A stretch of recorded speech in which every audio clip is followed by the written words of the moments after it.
Hace muchos años, un ingeniero y escritor habló de un hombre genial que descubrió el poder mismo del universo y lo usó para impulsar su aparato 20.000 leguas de viaje submarino.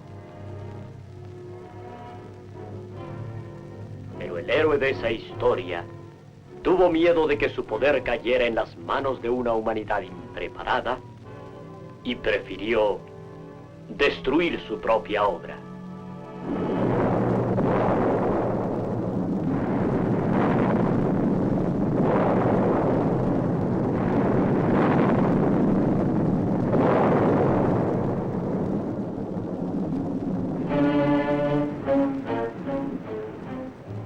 Pero no todo se ha perdido, y a su debido tiempo, la fuerza misma del universo será puesta en las manos del hombre para darle una vida mejor y más completa. Así finalizó 20.000 leguas de viaje submarino. Es curioso cómo la ficción se torna a veces en asombrosa realidad. Les presentamos en esa película el Nautilus, un extraño aparato submarino accionado por una fuerza misteriosa. Hoy ha sufrido una transformación. Este es el nuevo aparato, el Nautilus de ahora, solo que su fuerza ya fue descubierta. Es el primer submarino accionado por una fuerza atómica, la fuerza que moverá nuestras futuras máquinas, el átomo, nuestro amigo. Y como a un amigo, debemos tratar de comprenderlo. Considerándolo como un tema de importancia, le dedicamos el programa. Y es más, como es tan importante, nos embarcamos en varios proyectos atómicos. Uno de ellos en Disneylandia, en la Tierra del Mañana, donde se verá la energía atómica en acción. Para que todos puedan entender bien el asunto, nos hemos servido de dos cosas. Se preparó el programa y un libro que nos permitirá contarles la historia en todos sus detalles. Programa y libro llevan el mismo título, Nuestro amigo el átomo, y gran número de ilustraciones aparecen en ambos. Sin darnos cuenta, nos hemos vuelto verdaderos expertos en asuntos nucleares. Solo por mera afición, claro. Porque en realidad, nosotros solo contamos la historia, ayudados por expertos. Para asesorarnos en todo, contamos con la valiosa ayuda de un gran hombre de ciencia, que además de escribir el libro sobre el átomo, cooperó en el desarrollo de este programa. Con ustedes para contarles la historia de nuestro amigo el átomo, el Dr. Heinz Haber. Planeamos que nuestra historia sobre el átomo fuera un relato científico, pero encontramos que esta historia es en verdad como un muy interesante cuento de hadas. Por extraña coincidencia, nuestro relato se parece mucho a una fábula de las 1001 noches, El pescador y el genio. Es en realidad la historia del eterno deseo del hombre, tener un poderoso genio bajo sus órdenes. Había una vez un pobre pescador. Un día, después de haber echado sus redes inútilmente muchas veces, sacó una vasija de cobre.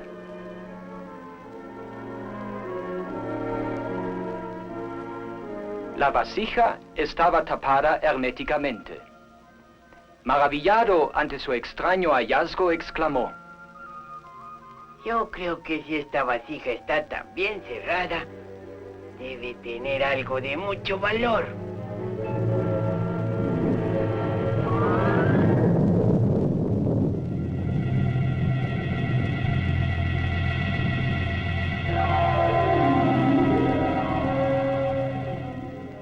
¡Tú, miserable insecto, morirás! ¿Pero por qué? ¿Por qué? Dime por qué, al menos. Desde que me encerraron en esta mísera vasija hace miles de años, mi odio ha crecido y crecido, y juré vengarme matando a mi libertador. ¡Oh, destino cruel, qué mala pasada! ¿Mala pasada? Oiga, señor genio, puesto que voy a morir, ¿no quiere contestarme una última pregunta? Bien. ¿Cómo un ser tan inmenso y poderoso como usted puede caber en una vasija tan pequeña? ¿Qué oigo? ¿Dudas de mí, miserable? Sí, señor, mientras no lo vea, no lo creeré. Pues entonces, mira. Eso es, ahora regresarás al mar. Por favor, me arrepiento de lo que te dije. Si me dejas libre, te concederé 3 deseos.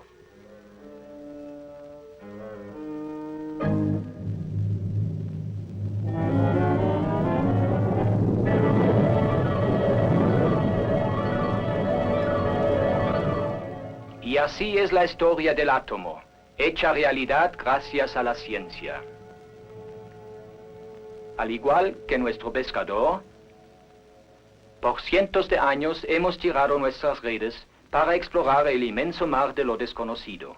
Finalmente, encontramos nuestra vasija, y como en la fábula, contiene un genio. Un genio encerrado en los átomos de este metal, uranio. Ahora veremos. Este es un contador Geiger que nos indica que el genio está efectivamente encerrado aquí en estos átomos.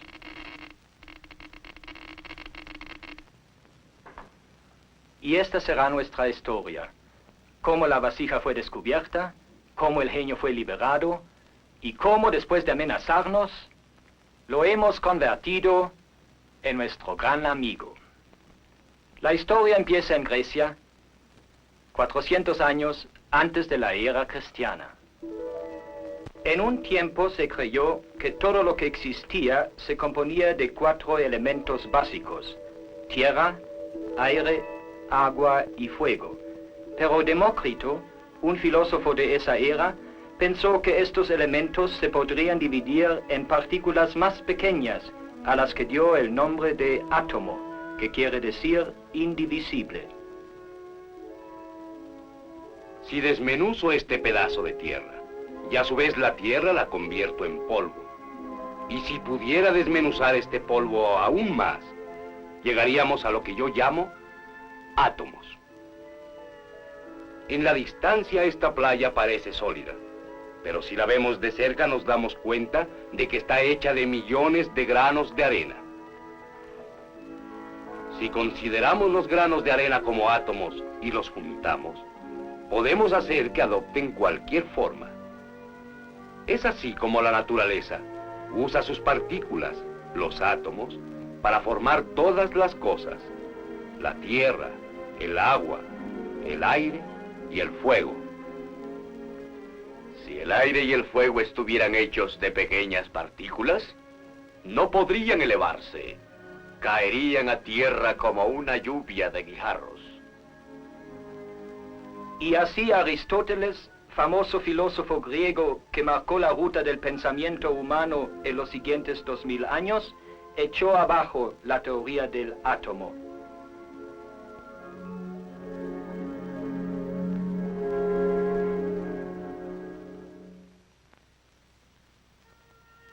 En el siglo XVII, el hombre, además de pensar, empezó a actuar.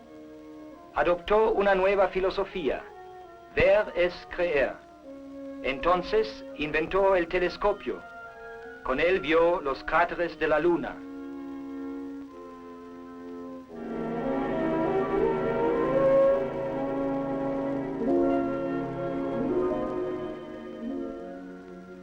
Encontró que Venus tenía fases como nuestra luna y que Júpiter tiene lunas propias.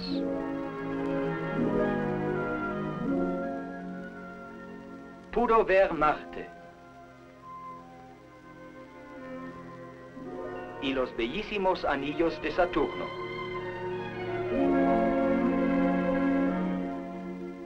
Con el telescopio, el hombre descubrió el universo y su infinita grandeza. Casi al mismo tiempo, se inventó otro poderoso aparato, el microscopio, que descubrió otro universo, pero infinitamente pequeño.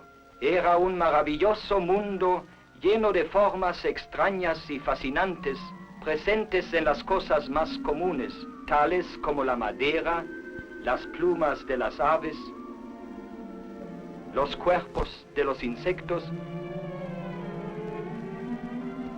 y las escamas de los peces.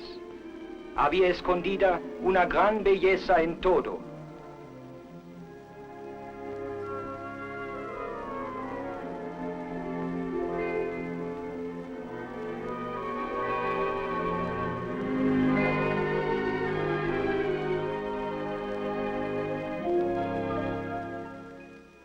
Aún en la más simple gota de agua se descubrieron las más extrañas formas de vida. Fue la primera incursión del hombre a este maravilloso universo en miniatura.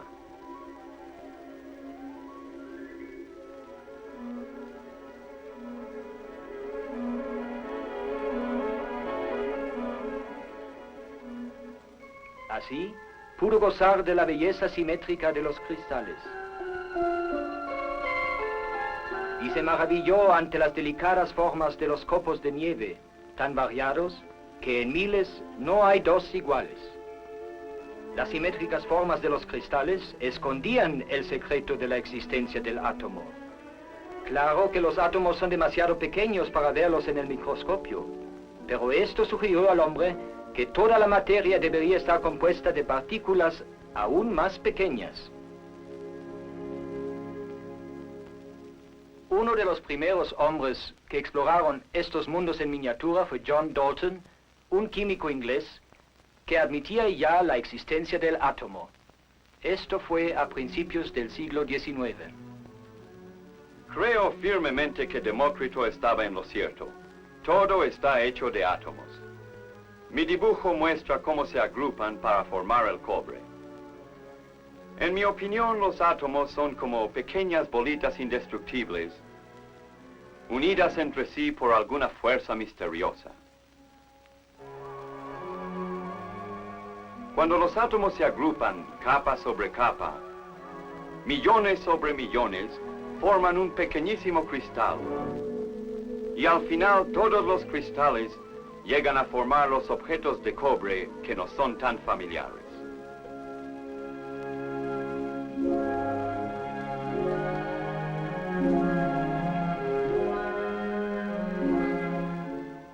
También hay átomos para la plata y para el oro. Hay átomos de todas clases, para el azufre en un fósforo, el carbón de la punta de este lápiz, átomos para el mercurio en un termómetro, diferentes átomos para cada elemento, pero la mayoría de las sustancias de la naturaleza son mezclas. El vidrio es la mezcla de distintas clases de átomos, la madera también. Este libro está formado de una interminable serie de mezclas. El secreto de estos compuestos fue descubierto en 1811 por Amadeo Avogadro, científico italiano. Cuando los átomos de distintos elementos se combinan, forman pequeñas masas compactas que yo llamo moléculas. He encontrado también que hay distintas proporciones de átomos para cada clase de molécula. Por ejemplo, si un átomo de oxígeno se combina con dos de hidrógeno, forma una de las moléculas más abundantes en la naturaleza, H2O, agua.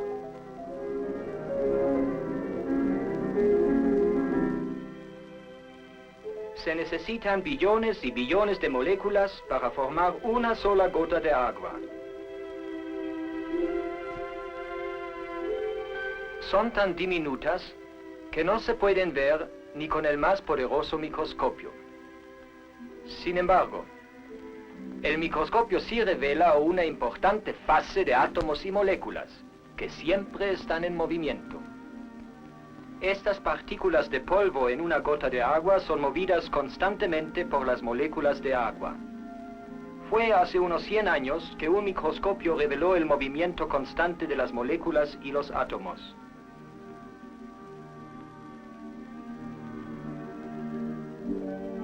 En una llama, por ejemplo, es el movimiento violentísimo de sus átomos y moléculas lo que la hace caliente.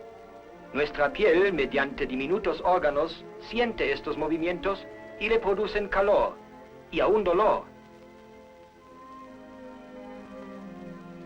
En este vaso, las moléculas se mueven mucho más lentamente y su temperatura es normal. Aún en un trozo de hielo las moléculas se mueven, pero lo hacen muy lentamente. Es por eso que se siente frío al tocarlo. Los átomos de la flama no se queman, claro. Simplemente se distribuyen de otro modo, formando átomos de ceniza y hollín. Para que ustedes puedan ver lo que sucede, aumentaremos los átomos 1 billón de veces su tamaño. Las moléculas de la flama, moviéndose a tremendas velocidades, chocan contra las moléculas del vidrio y le comunican su movimiento haciendo lo mismo con las del hielo. Si se aumenta el calor, las moléculas del hielo se moverán más y más aprisa hasta liberarse unas de otras y el hielo se derretirá.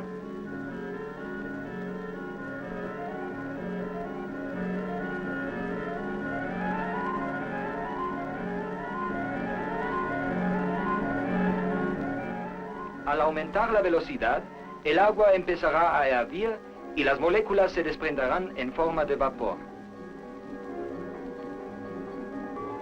En el vapor caliente se mueven con gran fuerza, tanta que levantan la tapa del recipiente.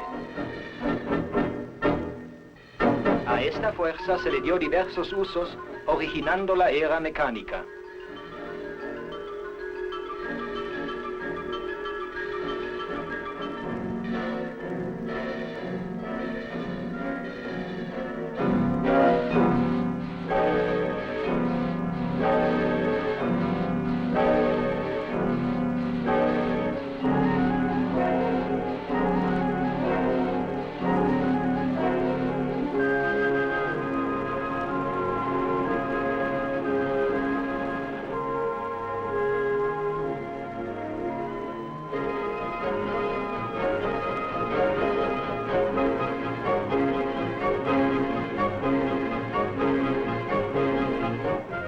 Fue también la fuerza del vapor la que movió los generadores para producir energía eléctrica, empezando así la era de la electricidad.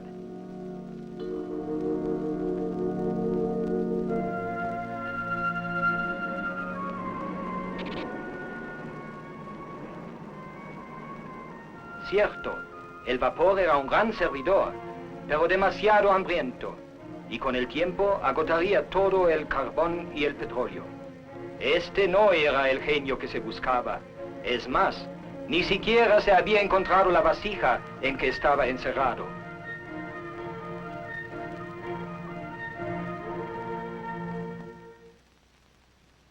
Regresemos ahora a nuestra historia.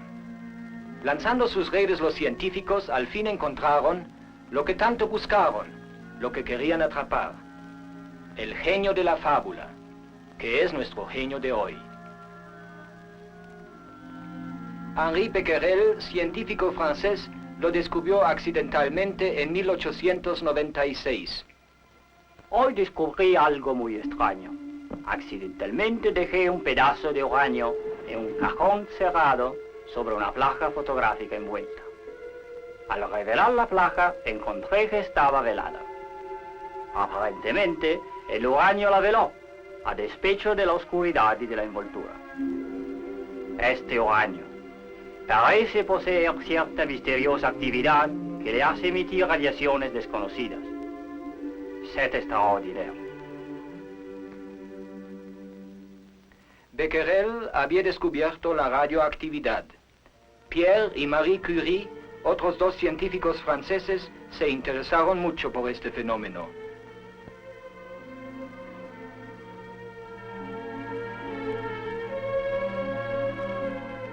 Y mientras buscaban la fuente de las radiaciones del uranio, descubrieron un nuevo elemento que lanzaba rayos aún más fuertes.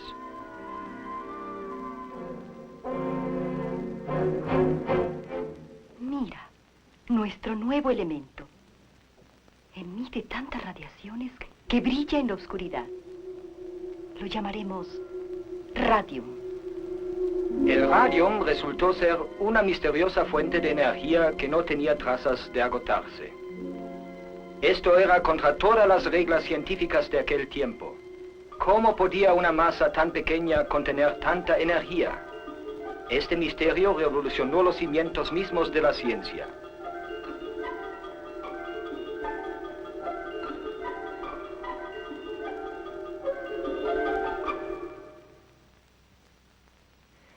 en 1905 cuando Einstein lo explicó mediante una nueva ley. Su teoría afirmaba que toda masa contiene una inmensa cantidad de energía. E es igual a energía. M es igual a masa. C al cuadrado es la velocidad de la luz multiplicada por sí misma. C al cuadrado es un número tan elevado que aún multiplicado por una cifra muy pequeña, nos dará por resultado una gran cantidad de energía.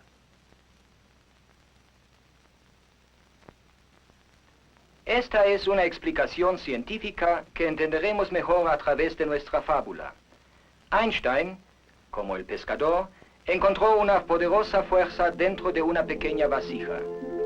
El radium libera una pequeña cantidad de energía por segundo en sus radiaciones y contiene tal cantidad de energía que estas radiaciones no se agotan en miles de años.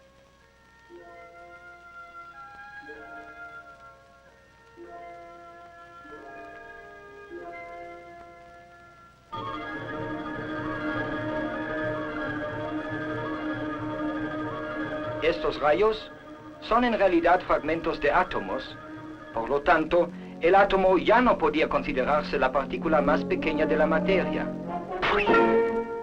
Entonces, ¿cómo estaba constituido? En 1911, Lord Ernest Rutherford, científico inglés, dio la primera clave.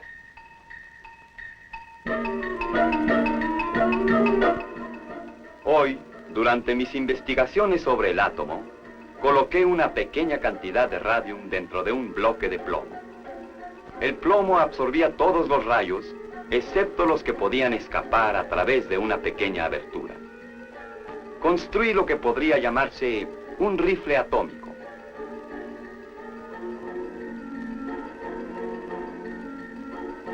Para poder ver los proyectiles, usé una pantalla fluorescente. Como blanco, utilicé una delgadísima hoja de oro. Pero lo increíble, los proyectiles pasaron a través de la hoja de oro como si no existiera. Era como dispararle a un fantasma. Me asombré verdaderamente, porque la hoja de oro era un sólido muro de 2000 átomos de espesor. Así que los átomos no son sólidos como pensábamos. De pronto, inesperadamente, uno de los miles de proyectiles rebotó. Había pegado contra algo sólido.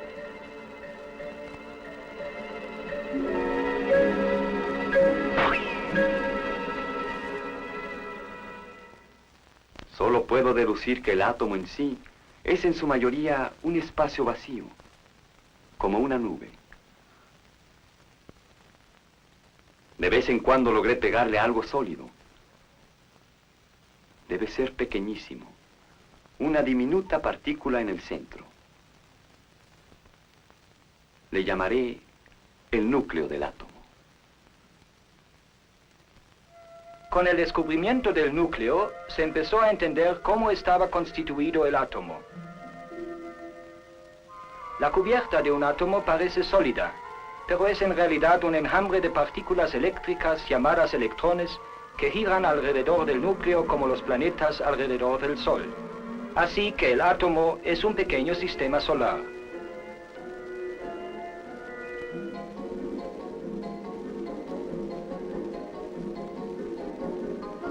Pero la curiosidad de los científicos fue más allá y empezaron a investigar el núcleo en sí.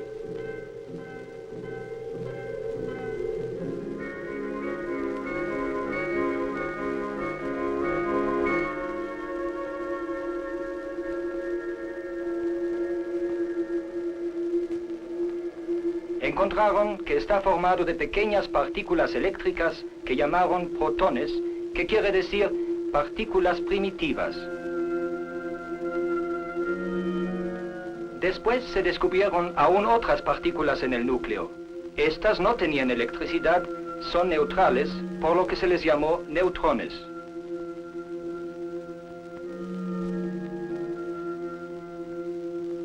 Al fin, la estructura del átomo dejó de ser un misterio.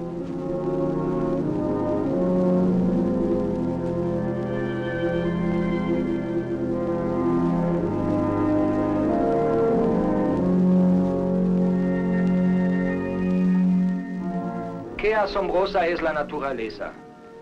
Hay incontables sistemas solares en todo.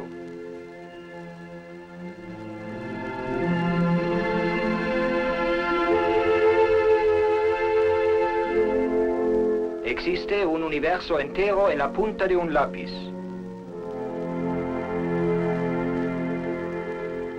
En este punto hay billones de veces más átomos que personas en el mundo.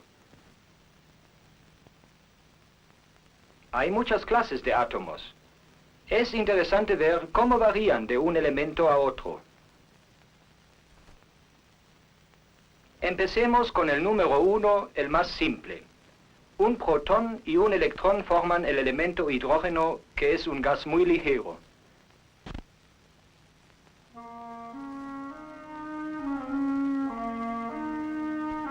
Para mantener un perfecto equilibrio eléctrico, la naturaleza planeó que si el núcleo tiene 2 protones, haya 2 electrones girando a su alrededor, como en el gas helio, cuyo núcleo también contiene neutrones.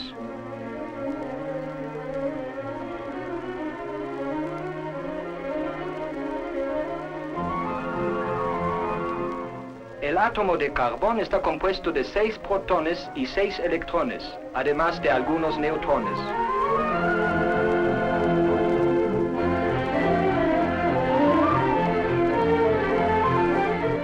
Y 16 el de azufre. 26 fierro.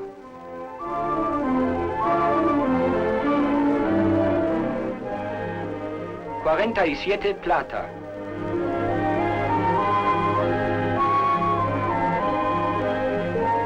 79 oro.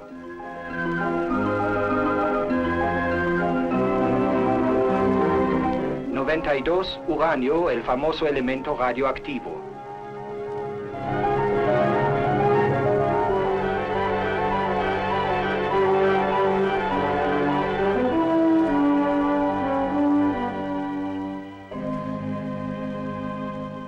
Cuando un núcleo contiene demasiados protones y neutrones, se vuelve inestable y libera pequeños fragmentos. Esto constituye las radiaciones. Los rayos no pueden ser oídos, vistos ni sentidos. Se usa el contador Geiger para denunciar su presencia por medio de leves sonidos.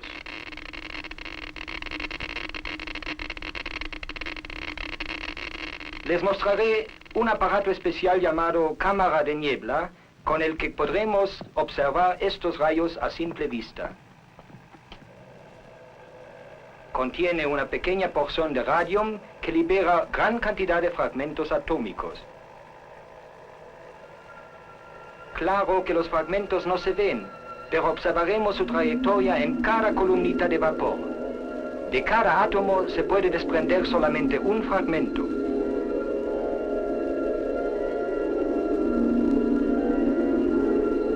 Pero hay tantos átomos que esta actividad podría continuar indefinidamente.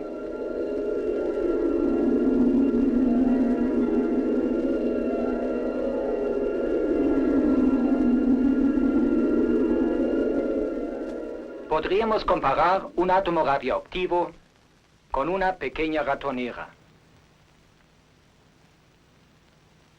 Ambos contienen energía. Las ratoneras en esa mesa representan los átomos en un fragmento de radium. A cada momento, una de ellas se descarga, liberando una pequeña cantidad de energía. Pero no se puede usar el radium como fuente de poder porque sus átomos no liberan suficiente energía a un mismo tiempo. La naturaleza sí conoce todos los secretos del átomo. Desde el principio del tiempo, ha usado la energía atómica para gobernar el universo y encender las estrellas. El mejor ejemplo es nuestro Sol. Estas enormes llamaradas provienen de grandes fuegos atómicos que arden en su interior. Si estos fuegos no fueran atómicos, se consumirían en unos miles de años. Pero es tal la cantidad de energía que producen sus átomos que el Sol continuará brillando por billones y billones de años.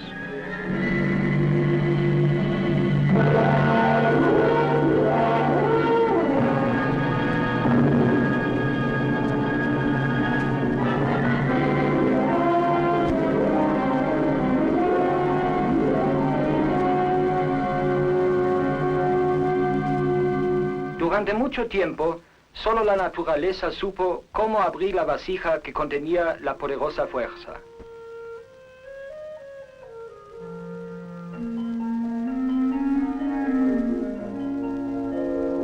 Pero al fin, el hombre descubrió el secreto. El pescador usó su cuchillo, y el hombre encontró también el instrumento apropiado. En 1938, en Berlín, Alemania, fue una vez más el uranio el que facilitó el maravilloso descubrimiento.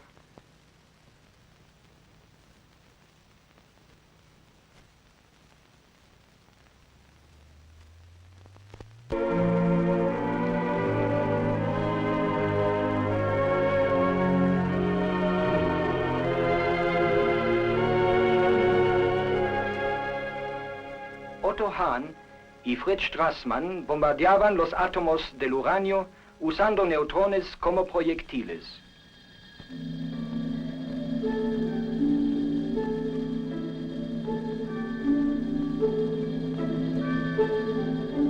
Encontraron que los neutrones son el proyectil ideal para este caso, porque al no poseer carga eléctrica, podían seguir un curso recto sin ser desviados. Finalmente, uno de los proyectiles alcanzó un núcleo y lo dividió en dos. La fisión atómica se había realizado, pero sucedió algo más. Dos neutrones habían sido liberados del núcleo bombardeado. Un proyectil fue usado para dividir un átomo, y dos nuevos se crearon en el proceso. Ahora tenemos dos neutrones que dividirán dos átomos. Este es el más asombroso experimento, la reacción en cadena del uranio. Ahora veámoslo con las trampas que representarán a los átomos. Haremos una reacción en cadena usando estas dos pelotas de ping-pong como neutrones. Estos neutrones serán liberados cuando se divida el átomo. Cada una de las trampas será un átomo. Están ya cargadas y listas. Para empezar la reacción en cadena, necesitamos un solo neutrón que haga saltar una sola trampa. Las pelotas que salten harán saltar cada una a otras dos, que a su vez harán lo mismo. Ustedes ya se imaginan lo que pasará. Vean.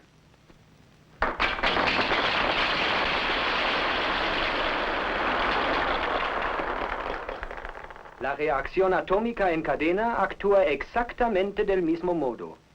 Un neutrón es suficiente para empezarla.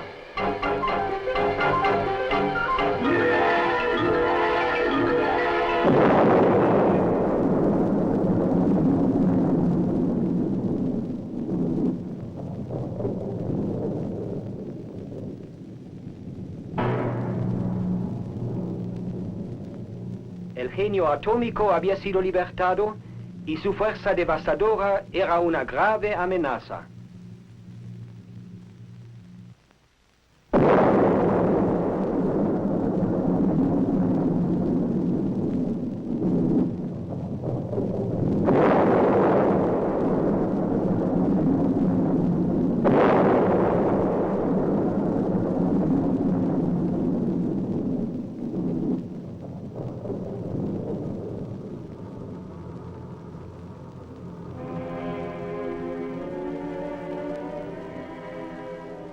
Todos pensamos que tal vez hubiera sido mejor que la energía atómica no hubiera sido nunca descubierta. Somos como el pescador que se asustó al ver al genio y que también deseó nunca haber encontrado la vasija.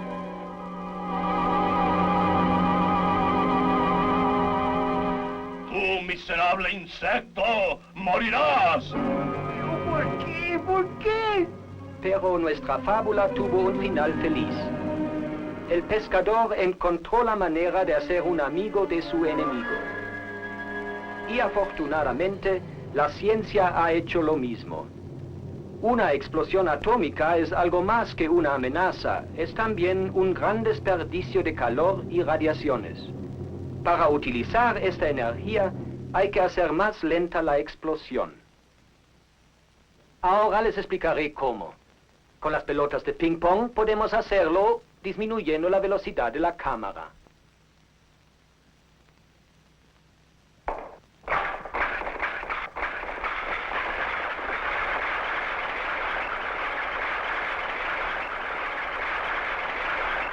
Como ustedes pueden ver, la reacción en cadena se verifica en un mayor lapso de tiempo.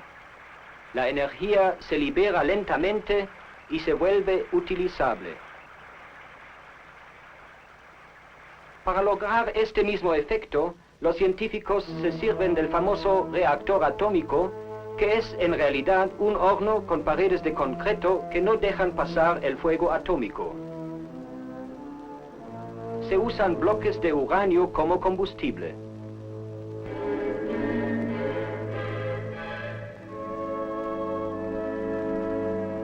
Para hacer más lenta la reacción, se insertan varillas que absorben neutrones. Estas varillas, actuando como amortiguadores, ponen fuera de acción determinada cantidad de neutrones, lo que disminuye el número de átomos divididos y permite al reactor funcionar por largo tiempo y a una temperatura uniforme. Con la reacción en cadena, bajo control, podemos utilizar el inmenso poder del átomo. El calor se transmite a un líquido contenido en la cañería que pasa a través del reactor. Este líquido se convierte en una corriente de vapor casi interminable. Vapor que significa poder. Pero esto no es todo. El reactor atómico tiene el mágico poder de volver radioactivos a muchos metales. Por ejemplo, un pedazo de hierro expuesto a la lluvia de neutrones dentro de un reactor se vuelve radioactivo. Así, se pueden crear elementos artificialmente radioactivos, muy útiles para la ciencia y la medicina.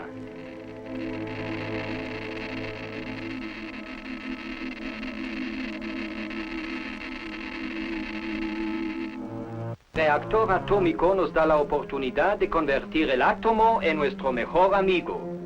El genio atómico atenderá nuestras súplicas y, como en la fábula, nos concederá 3 deseos. A nosotros nos toca decidir. ¿Qué pediremos? ¿Qué es lo que más necesitamos? En la actualidad, el petróleo y el carbón son nuestros combustibles principales.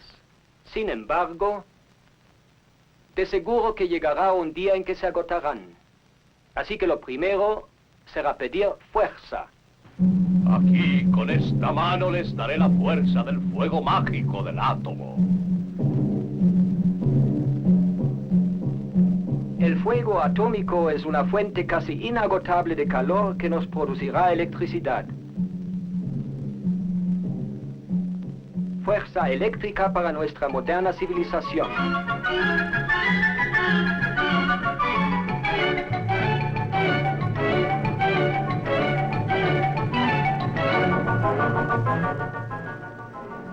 El átomo impulsará nuestros barcos.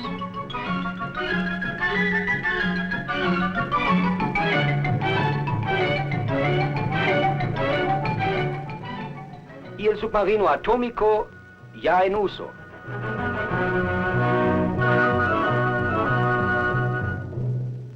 El fuego atómico calienta aire del mismo modo como calienta el agua. Y se convertirá en el alimento de los aviones cohete. Con la ayuda del átomo será posible un aeroplano que dé varias vueltas al mundo sin aterrizar para tomar combustible.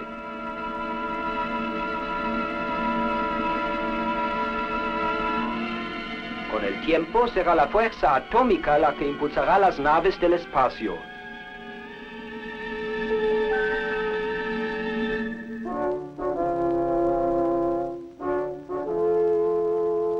Ya no usaremos el carbón y el petróleo para producir energía, porque ahora tenemos una nueva fuente de poder, limpia, silenciosa y abundante. El carbón y el petróleo se podrán usar para cosas más útiles, como plásticos, tintes, textiles y medicinas. La humanidad ha sufrido siempre hambre y dolencias, así que pediremos mejores alimentos y salud. Con esta mano les daré los rayos mágicos que emanan del átomo. Aquí están. Son suyos para lograr mejores cosechas y curar enfermedades.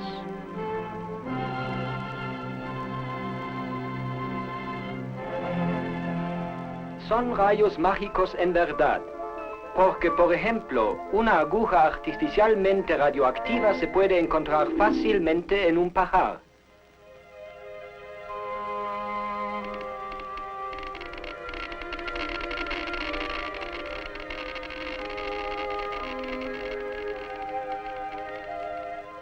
Las sustancias químicas radioactivadas nos enseñarán literalmente cómo crecen las plantas y cómo se alimentan del suelo. De este modo, la ciencia, ayudada por estos conocimientos, podrá mejorar y aumentar las cosechas. El mismo procedimiento, aplicado a los animales, proporcionará mejor y más abundante carne.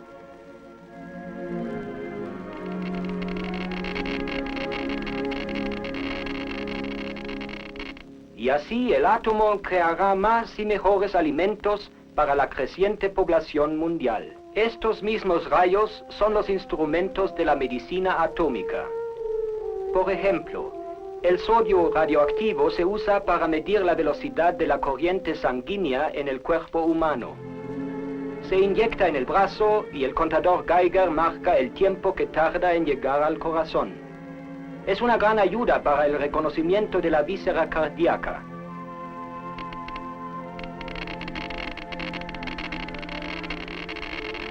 En las enfermedades de la glándula tiroides, el yodo radioactivo, al ser ingerido en una porción atómica, es atraído por esta glándula y se concentra en ella.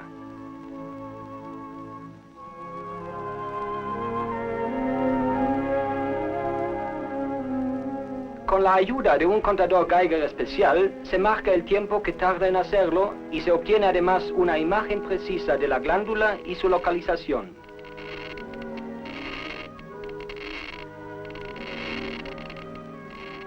Los elementos radioactivados pueden curar también.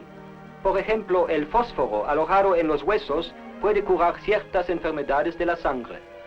El enfermo lleva consigo su tratamiento aún mientras trabaja o duerme. Y tenemos también el cobalto radioactivo de la famosa bomba de cobalto.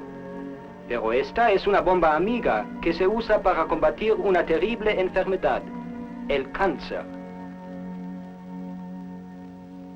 Ahora nos resta pedir lo que es y será para todos, quizá lo más necesario.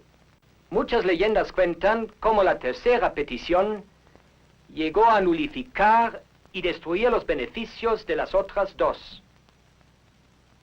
El grandioso poder del átomo nos ha dado la fuerza para mejorar o destruir nuestro mundo. Entonces, el último deseo será simplemente que el átomo sea siempre nuestro amigo.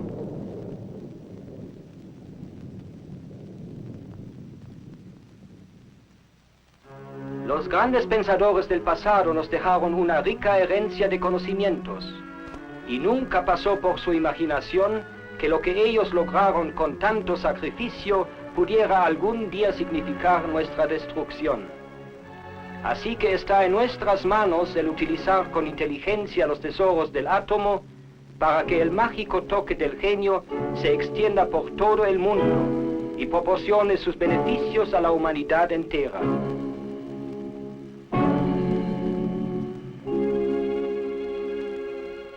Los grandes científicos creyeron beneficiarnos con el descubrimiento de la energía atómica. Empleémosla pues para el bien, y nuestro tercer deseo se hará realidad. Entonces sí podremos llamarle nuestro amigo el átomo.